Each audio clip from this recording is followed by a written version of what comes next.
On Monday, in math class, Mrs. Fibonacci says, "You know, you can think of almost everything as a math problem." On Tuesday, I start having problems. I wake up at 7:15. It takes me 10 minutes to get dressed, 15 minutes to eat my breakfast, and 1 minute to brush my teeth. Suddenly, it's a problem. If my bus leaves at 8 o'clock, will I make it on time? How many minutes in 1 hour? How many teeth in one mouth? I look in my closet, and the problems get worse. I have 1 white shirt, 3 blue shirts, 3 striped shirts, and that 1 ugly plaid shirt my Uncle Zeno sent me. How many shirts is that altogether? How many shirts would I have if I threw away that awful plaid shirt? When will Uncle Zeno quit sending me such ugly shirts? I'm getting a little worried.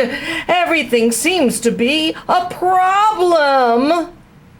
I take the milk out for my cereal and wonder, how many quarts in a gallon? How many pints in a quart? How many inches in a foot? How many feet in a yard?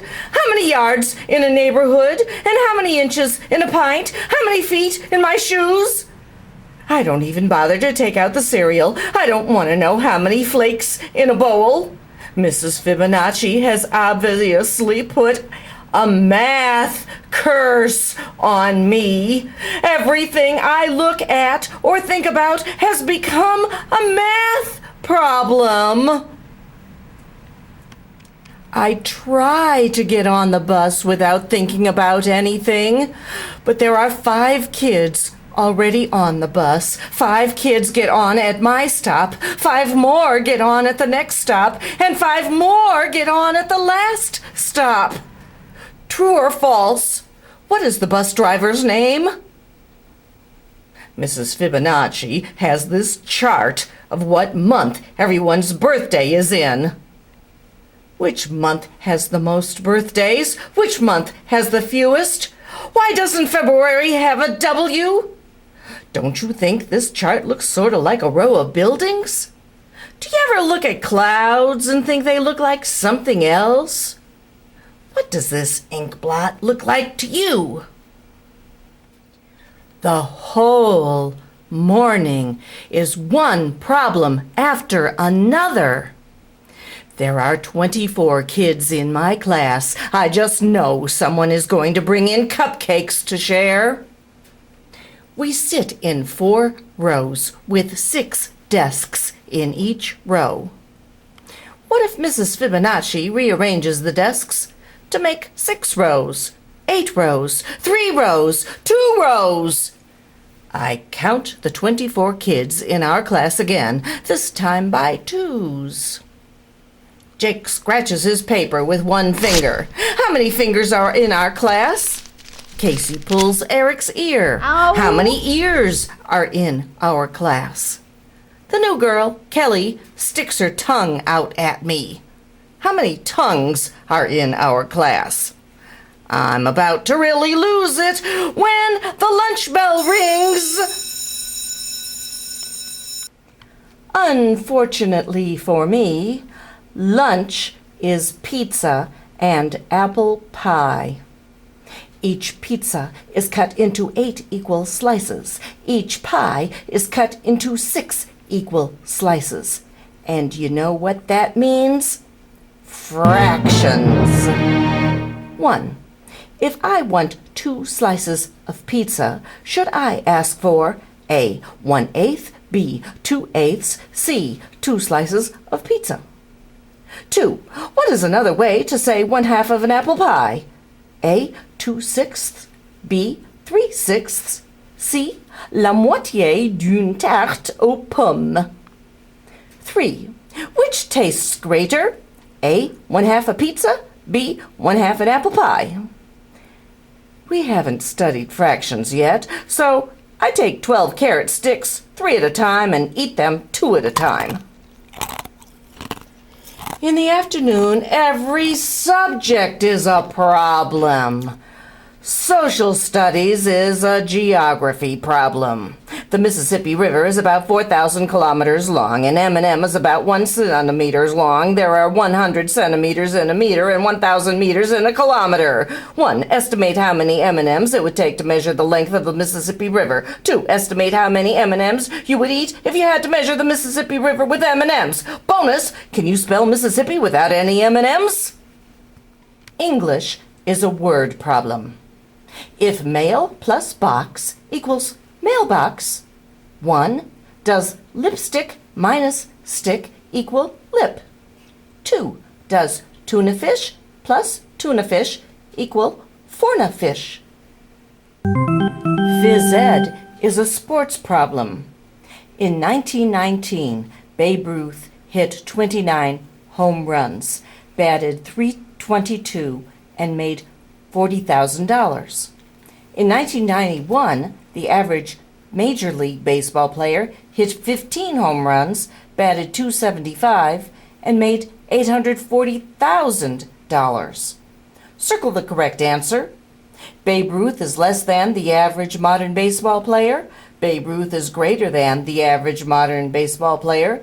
Babe Ruth equals the average modern baseball player.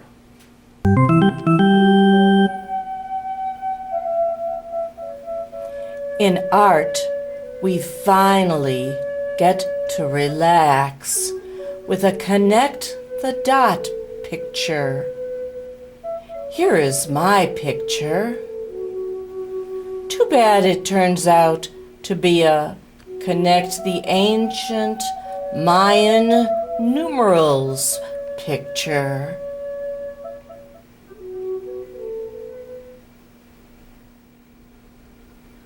We are just about to go home when Rebecca remembers the special birthday cupcakes her mom made. There are 24 kids in the class. Rebecca has 24 cupcakes. So what's the problem? Rebecca wants Mrs. Fibonacci to have a cupcake too. Everyone's going crazy trying to figure out what fraction of a cupcake each person will get. I'm the first to figure out the answer. I raise my hand and tell Mrs. Fibonacci that I'm allergic to cupcakes. Everyone, 24, believes me and gets 1 cupcake. No one, 0, has to figure out fractions. I stagger out of school. I'm a math zombie now. I have to find something to break this math curse. I decide to try chocolate. My favorite candy bar is usually 50 cents. But guess what? Today it's on sale for 50% off. Negative b plus or minus the square root of b squared minus 4ac over 2a, where a equals the number of letters in your first name, b equals your age, and c equals your shoe size. I decide to buy licorice instead. I pull out my money. I have a $5 bill, a $1 bill, a quarter, and a penny. George Washington is on both the quarter and the $1 bill. Abraham Lincoln is on both the penny and the $5 bill. So which is true? A. 1 Washington equals 25 Lincolns. B. 5 Washingtons equals 1 Lincoln. C. 1 Washington equals 100 Lincolns. D. 1 Lincoln equals 20 Washingtons. Don't forget to show your work. Extra credit. How do you think Thomas Jefferson feels about all of this? I am now a raving math lunatic. What if this keeps up for a whole year? How many minutes of math madness would that be? What's your problem? Asks my sister. 365 days times 24 hours times 60 minutes, I snarl. Dinner brings no relief. While passing the mashed potatoes, Mom says, "What your father says is false." Dad helps himself to some potatoes and says, "What your mother says is true." I think about that for a minute. If what Mom says is true, then what Dad says is false. But what if Dad says is false, then what Mom says isn't true? And if what Mom says isn't true, then what Dad says isn't false. But that can't be true because he says that what Mom says is true and she says that what he says is false.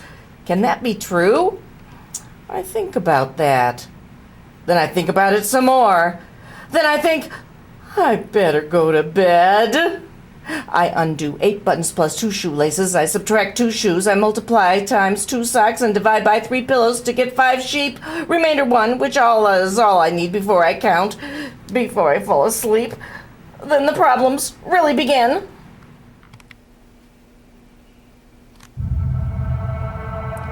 I dream I'm trapped in a room with no doors and no windows. The room is covered with a lifetime of problems. I have only 1 piece of chalk. How do I get out? I'm about to give up and die when the answer to the problem comes to me. Fractions. I break the chalk in half. Then I put the 2 halves together. 1 half plus 1 half equals 1 whole.